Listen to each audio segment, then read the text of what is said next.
Magandang hapon po mga kapatid. Amen. And welcome to our midweek service. Patuloy po tayong mag-aral ng salita ng Diyos. Purihin ang Diyos sa pagkakataong ito. Handa na po ba tayo mga kapatid? Hallelujah. Ang title po nito ay Always Be Prepared. Amen. And patuloy natin tinatalakay mga kapatid every midweek ang evangelism. Amen. So far, may natututunan po ba tayo? Hallelujah. At napakahalaga nito dahil ito ang ating Great Commission, no? At we are commanded by the Lord to go ye and make disciples of all nations. Amen po. At sabi doon, teaching them all that I have commanded you, baptizing them in the name of the Father, the Son, and the Holy Spirit. At ang pangako ng Diyos, ako isa sa inyo hanggang sa wakas ng panahon. Amen. Sa sanlibutan ito. At tunay nga na ang Diyos ay binibigyan tayo ng sapat na lakas, talino, no? Sapat ang grasya ng Diyos sa araw-araw nang sa gayon tayo ay makapag-evangelize. Amen. So, natalakay natin ang evangelism. It's not always you are reading the Bible to someone else, no? Evangelism, napakaraming aspeto na ating pwedeng maipakilala ang Panginoong Hesukristo. Amen? At patuloy nating tatalakayin yan mga kapatid. Dito sa unang verses na ating babasahin, no? Dito sa 12:51 to 53 ng Lucas. Chapter 12:51 to 53. Ayan. Sabi dito, akala ba ninyo'y naparito ako upang magdala ng kapayapaan sa lupa? Sinasabi ko sa inyo, hindi kapayapaan ang dala ko, kundi pagkakabahabahagi. Mula ngayon, ang 5 sa isang sambahayan ay mahahati, 3 laban sa 2 at 2 laban sa 3. Ang ama laban sa anak na lalaki at ang anak na lalaki laban sa ama. Ang ina laban sa anak na babae at ang anak na babae laban sa ina. Ang biyanang babae laban sa manugang na babae at ang manugang na babae laban sa biyanang babae. Amen. Nabasa na po ba natin ito, mga kapatid? At alam ko meron tayong questions about this. What does the Lord mean? No? Ibig sabihin, ano ba ibig sabihin dito ng Panginoon? About peace na hindi siya nagparito pangbigyan ng kapayapaan. Anong ibig sabihin nun? No, tayo po muna ay manalangin. Hallelujah. Ama naming Diyos, makapangyarihan sa lahat. Salamat po, Ama, sa iyong pagkaloob sa aming oras na ito, na magbulay-bulay, magharal ng iyong salita, Panginoon. Dalangin namin na ang iyong gabay patnubay, karunungan mula sa iyo at pangunawa, Panginoon. And your will be done, Panginoon, sa mga oras nito. We give you praise in Jesus' name. Amen. At sinasabi sa ating mga Kristiyano, be witness. Amen. From Jerusalem, Judea, Samaria, up to the uttermost part of the earth. Ano po ba yung sinasabi from Jerusalem? Di ba? Within your family, within your vicinity. At some point, every Christian, merong pamilya, merong member ng pamilya, merong kaibigan, merong katrabaho, di ba? Merong kakilala na hindi pa Kristiyano. Tama? Yung wala pang relasyon sa Diyos. And sharing the gospel with others can be difficult. And it can become even more difficult when it involves someone with whom we have close emotional ties. Amen? Mahirap mag-witness, mahirap mag-share ng gospel. Hindi ganun kadali. Tama po, mga kapatid? Hindi basta-basta. You must be equipped. You must be prepared. Amen? Ang title natin, always be prepared. The Bible tells us that some people will be offended at the gospel. Tama? And when we read, di ba, yung last verses ng chapter 6 ng John, ang Panginoong Hesus mismo, maraming na-offend sa Kanya. At nag-alisan dahil sa Kanyang aral. Dahil doon sa katotohanan Kanyang ipinapahayag. So, it is the reality, mga kapatid. Maraming ma-offend sa gospel. It is an offense to those who live in sin. Amen? Kaya sabi, Dito sa binasa natin, ano yung binasa natin? Akala ba ninyo'y naparito ako sa lupa upang magdala ng kapayapaan? Ano ibig sabihin ng Diyos diyan? No? Ibig sabihin, it's all about yung sharing the gospel, sharing your belief, no? Your faith. It's not easy. Some people will get offended. However, we are commanded to share the gospel. No? Hindi naman natin control ang puso ng tao eh. Di ba? Ang Diyos na ang kikilos sa buhay nila. Basta tayo, ano ang pinapatrabaho sa atin, mga kapatid? Share the gospel. Share the good news. Always be prepared to answer. Amen? Doon sa mga talagang naghahanap ng tunay na pag-asa. Sabi doon sa Matthew 28:19-20, humayo kayo. Bakit nata natin katulad ng mga agila? Halika na, humayo na, ipahayag. Diba? Ang kabutihan ng Diyos, ang magandang balita ng Diyos. Sabi doon, gawin ninyong alagad ko ang mga tao sa lahat ng bansa. Bautismohan niyo sila sa pangalan ng Ama at ng Anak at ng Espiritu Santo. Turuan ninyo silang sumunod sa lahat ng inutos ko sa inyo. At tandaan ninyo, ako'y laging kasama ninyo hanggang sa katapusan ng panahon. Acts 1:8. The day of Pentecost. Sabi doon, subalit tatanggap kayo ng kapangyarihan pagbaba sa inyo ng Espiritu Santo. At kayo'y magiging mga saksi ko sa Jerusalem, sa buong Judea, Samaria, at hanggang sa dulo ng daigdig. 1 Peter 3:15. Igalang ninyo si Kristo mula sa inyong puso bilang Panginoon. Lagi kayong maging handang sumagot sa sino mang humihingi ng paliwanag sa inyo tungkol sa pag-asang nasa inyo. Amen. Kaya napakahalaga ng pag-aaral natin ng salita ng Diyos, pagbubulay-bulay natin, pagbabasa natin. Amen. So, how can we evangelize our family members, our friends, yung ating mga katrabaho o kakilala? No? Papaano ba? Yan ba ang tanong natin? Amen? Yes. The most important thing, mga kapatid, that we can do is, una, ano? Sa tingin nyo? Ano una? Pray for them. Yan ang pinakauna. Ipanalangin natin sila. Yun ang una. Binigay na burden sa iyo ng Panginoon. No? Pamilya mo na wala pang pagkakilala sa Diyos, wala pang relasyon sa tunay na Diyos, anong unang gagawin? Pray for them. Amen? Yun ang pinaka-importante. Pray that God would change their hearts and open their eyes to the truth of the gospel. Kaya hindi basta-basta mag-share ka ng gospel eh. You must pray for them muna. At ikaw mismo, dapat, you must be prayerful. At ang Diyos ang magbibigay sa iyo ng mga opportunities to share the good news, na mag-testimony ka, to testify about the goodness of God. Ang Diyos ang bibigay sa iyo ng opportunity. Diba? So, napakahalaga ng prayer sa pag-share ng gospel. Hindi magiging epektibo kahit marami kang alam sa Biblia if you don't know how to pray. Amen?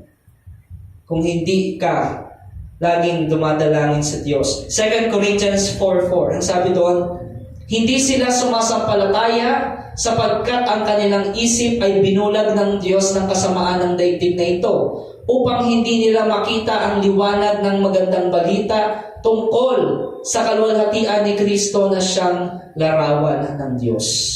So may binabanggit na Diyos ng kadiliman or kasamaan sa daigdig na to. Diba? Na umiiral sa daigdig na to. Si Satanas at yung kanyang mga alagad. So, ano yung laban natin? Spiritual battle. Paano tayo nananalo? We pray. Mga kapatid. Tama po? Yes.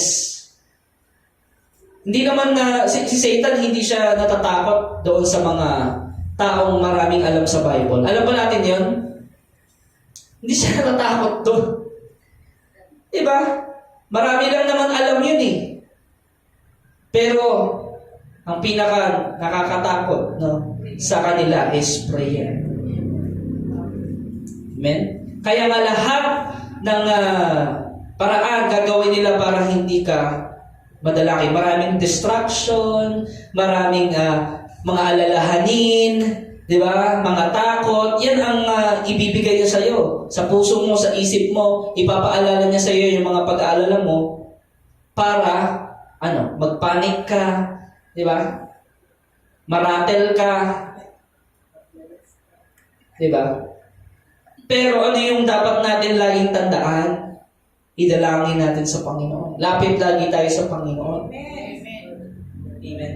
Pray that God would convince them of His love for them and their need for salvation through Jesus Christ. Panalangin natin na mabuksan ang kanilang kaisipan, no? Na makita nila ang sarili nila na kailangan nila ng Savior, tagapagligtas. Amen. At makikita ngayon, una, sa ating mga tinawag ng Diyos. Amen? Kaya nga, be salt and light this world. Diba? Kahit di ka pa nagsasalita, diba? Kasi mga tao binabasa ka niyan eh. So, pag ikaw ay kilala, lalo na tayo, community church tayo, mga kapatid, we must be aware, diba, of our lifestyle, on how na makitungo sa mga tao ng community. Yes. Amen. Ganun po yun, mga kapatid. Sa ganung paraan, evangelism na po yun eh. Naniniwala tayo doon, mga kapatid? Yes. At napaka-importante ng prayer. Hindi mo magagawa ang pag-evangelize without you being active in prayer. Amen.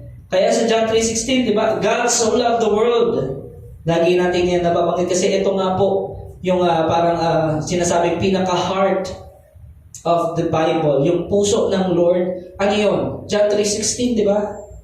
Gayon na lamang ang pag-ibig ng Diyos sa sanlibutan. Kaya binigay niya ang kanyang kaisa-isang anak. Yan. Ganyan kadakila ang pag-ibig ng Diyos. Ibinigay niya ang kanyang bugtong na anak upang sino mang sumampalataya sa kanya ay hindi mapahamak kundi magkaroon ng buhay na walang hanggan. Amen? Pray for wisdom. Lagi ba tayo humingi sa Diyos ng karunungan? Ayan. Nang gabay, patnubay. James 1:15. Ngunit kung ang sino man sa inyo ay kulang sa karunungan, humingi siya sa Diyos at siya'y bibigyan, sapagkat ang Diyos ay nagbibigay ng sagana at hindi nanunumbat. Praise the Lord. Amen. Hindi sasabihin sa iyo ng Diyos, kaya ka lang naman nakarating dyan dahil sa akin eh. Hindi sasabihin ng Lord. Kaya ka lang naman naging Christian, di ba, dahil sa akin. Hindi ganon. Wala kang marinig ng ganon sa Lord. Pag nanghingi ka ng karunungan sa Panginoon, o favor sa Panginoon, masagana siyang nagbibigay at hindi nanunumpa. Amen. Pray for wisdom as to how to best minister to them. Una, pamilya mo. Lord, turuan mo po ako anong gagawin ko sa mga anak ko, kapatid ko, diba? Sa nanay ko. Halimbawa, lola mo. Sa lola mo, hindi pa nakakilala. Kapatid mo, pinsan mo. Doon muna. Pray for them. Pray for them that their eyes must be open sa gospel ng Panginoon. We must be willing and we must be boldly sharing the gospel. Yung actual, no? Proclaim the message of salvation through Jesus Christ sa ating mga kaibigan at sa ating mga kasama, no? Sa pamilya. Romans 10, chapter 10, verse 9 to 10. Kung ipahahayag na ang inyong bibig na si Jesus ay Panginoon. Ayan. Yung pangalan ng Panginoong Jesus dapat lagi ang naitataas natin, no? Sabi doon, kung ipinapahayag ng inyong bibig na si Jesus ay Panginoon at buong puso kang sumasampalataya na siya'y muling binuhay ng Diyos, maliligtas ka. Sapagkat sumasampalataya ang tao sa pamamagitan ng kanyang puso at sa gayon ay tinuturing na matuwid ng Diyos. Nagpapahayag naman siya sa pamamagitan ng kanyang bibig at sa gayon ay naliligtas. Napakahalaga ng kapahayagan, mga kapatid. Sharing our faith, sharing the gospel, proclaim the message of salvation. Walang ibang kaligtasan kundi sa Panginoong Jesus lang. That He is the way, the truth, and the life. No one can come to the Father except through me. Amen? Si Jesus lang, ang Panginoong Jesus lang. Siya ang buktong na anak. Walang ibang pangalan. Walang ibang daan. Amen? Kaya sabi, paano ba yung always be prepared? No? Doing so with gentleness and respect. Hindi ka basta-basta mag-share ng gospel, di ba? Na, kayo, papunta kayong impyerno. Di ba? At aatake ka ng ganyan. Ano sa tingin mo? O ikaw, sumasampa ka sa Diyos-Diyosan, impyerno ka. Ganun ba mag-share ng gospel?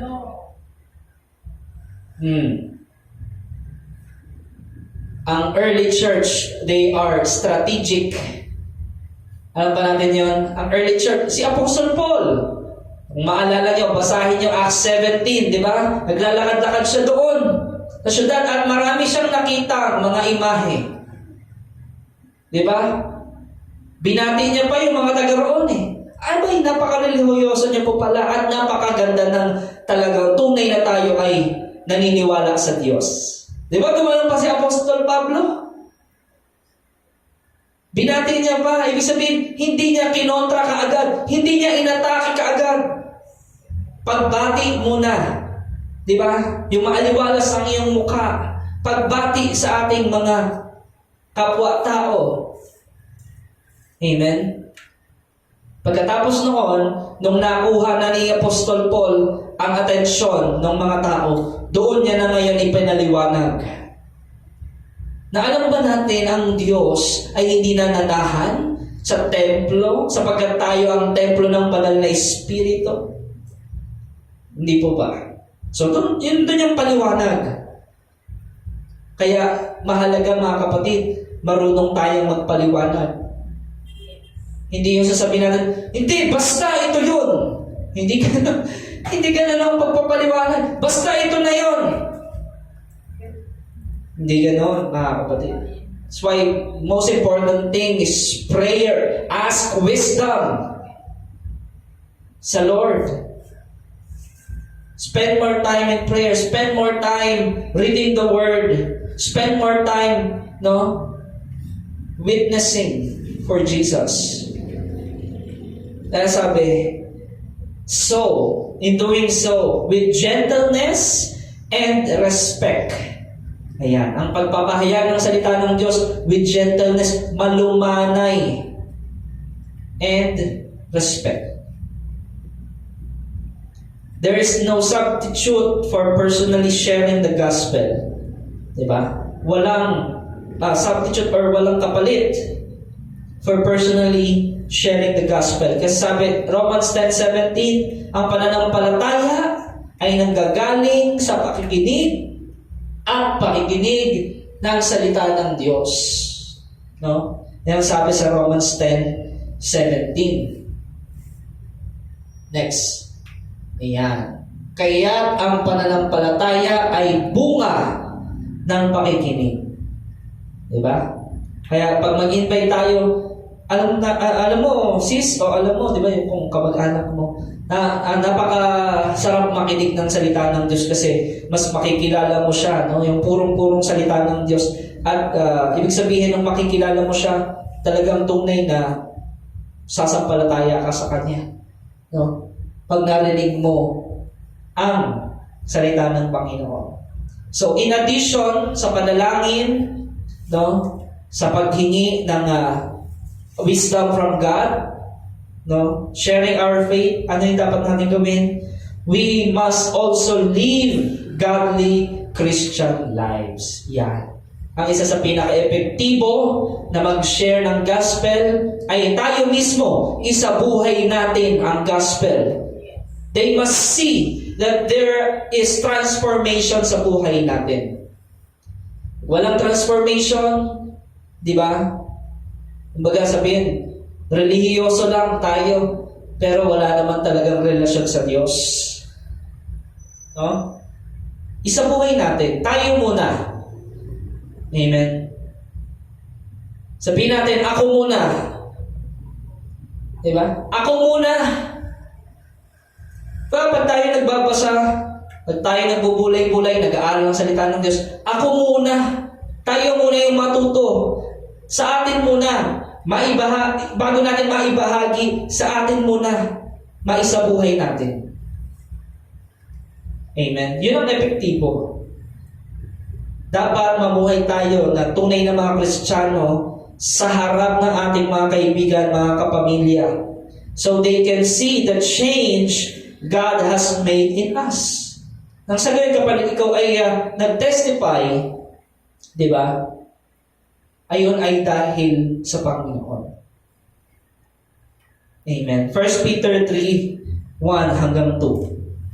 Igalang ninyo, 1 Peter 3. Yan, 1 and 2. Kayo namang mga babae, pasakop kayo sa inyo-inyong asawa. Sa gayon, kung mayroon sa kanila na hindi pa naniniwala sa salita ng Diyos, mahihikayat din silang sumampalataya dahil sa inyong magandang asal. Hayan. Paano mahihikayat ang mga taong sumampalataya sa Diyos? Sa pamamagitan ng magandang asal. Ayan. Kahit hindi na kayo magpaliwanag pa sa kanila, sapat na makita nila ang inyong makadiyos at malinis na pamumuhay. Praise the Lord. Amen? Mahalaga ba ang Bible study? Yes. Pero kahit anong Bible study mo dyan, kahit anong pag-share mo ng good news, kung ikaw mismo ang buhay mo ay hindi ayon sa salita ng Diyos, walang effect. Hindi epektibo. Kahit anong strategy ang gawin mo sa Bible study o kahit anong plano mo sa sarili mo na magbahagi ng salita ng Diyos, kung hindi ikaw muna sa sarili mo o sa pamilya mo, wala rin kapangyarihan. Walang kapangyarihan yung gano'n. Amen? If we want to grow, di ba? Or if we desire growth in church, ako muna, tayo muna, sarili muna natin ang i-deal natin sa Panginoon. Amen? Hindi yung nakikita mo yung pagkakamali ng mga ibang tao, pero ikaw mismo, you are denying that there's a problem within you. So how can God use you if ikaw mismo, di ba, walang pagsunod sa Diyos?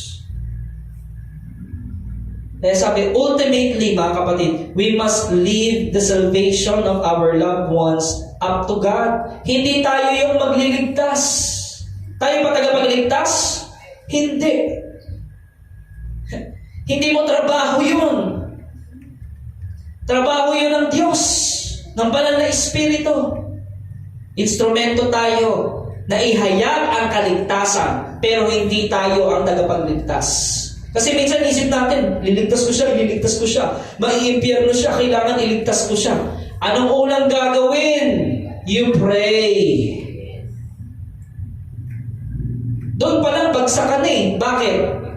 Do not worry, sabi ng Panginoon. Puno-puno ka ng worry, hindi ka nag-pray. Bagsak ka na agad sa pag-evangelize.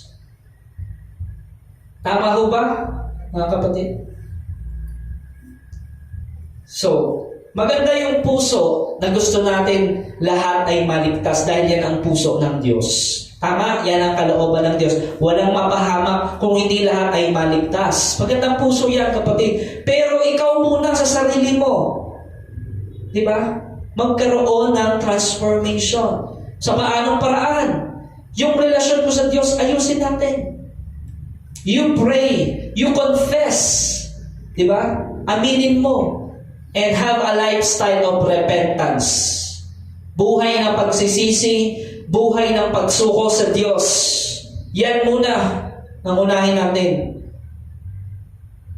bago tayo makapag-evangelize. Dahil it's up to God, no? Yung salvation, yung kaligtasan nila. It is God's power and grace that saves people. We are saved by grace. Pagkilos ng banal na Espiritu, sa kapangyarihan ng banal na Espiritu, sa grasya ng Diyos, tayo ay naligtas. Not by good works. Amen. Not by our efforts. Mga kapatid. Amen. The best we can do, una, ulitin ko mga kapatid, pray for them. Kaya nga napakahaba ng serye natin, ng series natin about prayer, about fasting, about sacrificing. Why? Dahil yan ang pinakamahalaga na turo ng Panginoon. The highest calling in heaven is to intercede. The highest calling here on earth is to intercede as well. Have you intercede for your family? For your friends? No? For your neighborhood? Diba? Pinanalangin mo na ba sila sa Diyos at patuloy mo ba silang itinataas sa Diyos? O ang prayer mo ay laging sentro ay ikaw? Amen? Ang pinakamahalaga mga kapatid nating magawa, pinakapangunahin ay ipanalangin sila. Pangalawa, witness for them. When we say witness, di ba yan, binasa natin eh. Yung magandang asal, yung character development. Tama? Yung na-develop yung character mo because of your faith. Hindi yung marami kang alam sa Bible, but your character is not in accordance with the Bible. Amen? Marami kang alam na aral sa Biblia, pero ikaw mismo hindi mo yun isinasabuhay.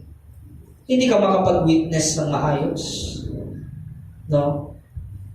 Live the Christian life in front of them. No? It is God who gives the increase. Ang Diyos ang nagpapalago, hindi tayo. Ulitin ko Ang Diyos ang nagpapalago, hindi tayo. Spiritual ang Diyos. Sa lahat ng aspeto, ang Diyos ang nagpapalago. When you cooperate with God, when you submit yourselves to God, surely your spirituality, now your spiritual life will increase. Lalago ka sa iyong spiritual na buhay. Amen? Hindi lang sa spiritual ng buhay. Diba? Lalago ka sa anumang aspeto, sa kaalaman. Tama? Yung emotional quotient mo, hindi ka na madrama. Ayan. Hindi mo na inuuna lagi ang drama. Inuuna mo na ang devotion over your emotion. Diba? Hirap sa atin, lagi mga Pilipino Babad kasi tayo sa telenovela. Nakita mo ba yung mga disciples, yung ang Panginoong Jesus nag-dramatize sa harap ng pag nag-evangelize? Hindi, di ba? Boldly sila. Hindi masamang pag nag-testimony ka, umiyak, tama yun. Dahil we have that experience. Pero ang ibig ko pong sabihin, mga kapatid, kung hahaluan lagi natin ng drama ang pag-share ng gospel, it is not effective. Amen? Boldly nga eh.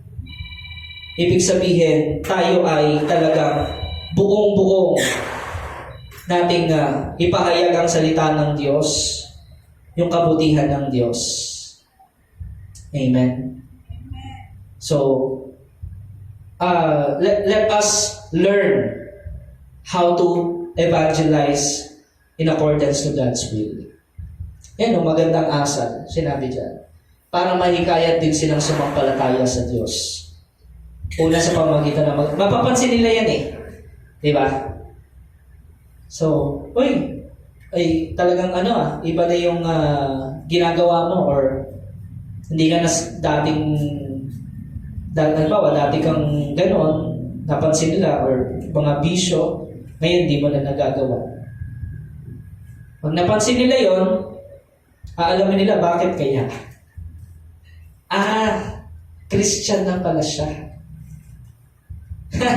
Amen? So, di ka pa magsalita, sinabi rin dyan, no? Kahit di ka pa nagpapaliwanag sa kanila, mahihikayat na sila na sumampalataya sa Diyos. Last verse, mga kapatid. Yan. May lang kasi itong mensahe ngayong hapon and tuloy-tuloy ito every midweek. Ako ang nagtanim, sabi ni Apostol Pablo. Si Apollos ang nagdilig. Subalit ang Diyos ang nagpatubo at nagpalago. Ano ang trabaho ng mga Kristiyano? Magtanim at magdilig. Tama? Pwedeng gamitin ang DOCGM, taga-tanim, pero iba naman yung taga-dilig. Tama? Yes. Pwedeng ako gamitin taga-tanim, pero ikaw kapatid ang taga-dilig. No? Yun lang, dalawa lang. Tanim at saka taga-dilig, di ba? Subalit, ito yung hindi tayo, no? Tayo ba yung nagpapalago? Hindi! Ang Diyos ang nagpatubo at nagpalago. Amen. Praise the Lord. Amen. Kaya, doon sa mga bagay, doon sa pinapagawa sa atin ng Diyos, doon tayo. Huwag tayo doon sa hindi pinapagawa.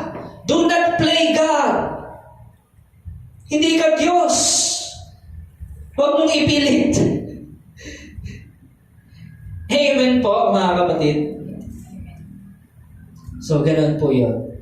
Kaya, pinaka-importante, again, panalangin. Ask for wisdom. At importante, isabuhay natin ang magandang balita ng Diyos. Amen. Sa ganung paraan, pagtatanim na kaagad yun. Amen. So, naunawaan po ba natin, mga kapatid? Hallelujah. Salamat sa Diyos. Kaya, pasakop tayo tuloy-tuloy sa kung anong kalooban ng Diyos. Submit ourselves to God. No? Let the Holy Spirit lead us. Mapangunahan tayo ng Diyos. Siya ang magbibigay sa atin ng mga tamang pagkakataon upang maibahagi ang gospel. Just do what God says. Let us be doers, not just listeners. Amen. And in that way, we can fulfill yung mission natin of sharing the good news. Ang title, Always Be Prepared. Praise the Lord. Palapakan po natin ang Diyos na buhay. Tayo po'y manalangin, mga kapatid. Ang maraming Diyos, makapangyarihan sa lahat. Salamat po sa hapong ito, sa iyong mensahe. Salamat po sa pagpapaalala sa amin, Lord, na tunay nga, Panginoon, kami pinapahayo mo, Panginoon, upang magtanim. Kami magdilig, Panginoon. Ngunit, tunay nga, Lord, ikaw ang nagpapalago. Ikaw ang nagpatubo, ikaw nagpalago, Panginoon. At tunay sa iyong kapangyarihan, Panginoon, ang mga tao ay makakilala, O Diyos. Kami lamang ay instrumento mo, O Diyos. na magbahagi, magtanim, Panginoon, at maging buhay na patotoo, makita sa aming sarili, sa aming pamumuhay na kami talaga yung sumasampalataya sa iyo. Lord, let your will be done sa buhay namin. Continue to lead us, Panginoon, sa iyong katwiran, Panginoon, at ang mga bagay, Panginoon, na aming gawin ay tunay na magbigay kalwalhatian sa iyo, Panginoon. Salamat po, O Diyos, sa pribilehiyo na malaya kami makalapit sa iyo sa tuwina. We ask for guidance, we ask for wisdom, Panginoon, we ask for understanding, Panginoon, and continuously, Panginoon, we ask, Panginoon, na ikaw ang maghari sa buhay namin. We give you all praise, Lord, all glory and honor, Father God. In the mighty name of Jesus Christ and by the power of the Holy Spirit, we pray. Amen and amen. Magandang hapon po, mga kapatid.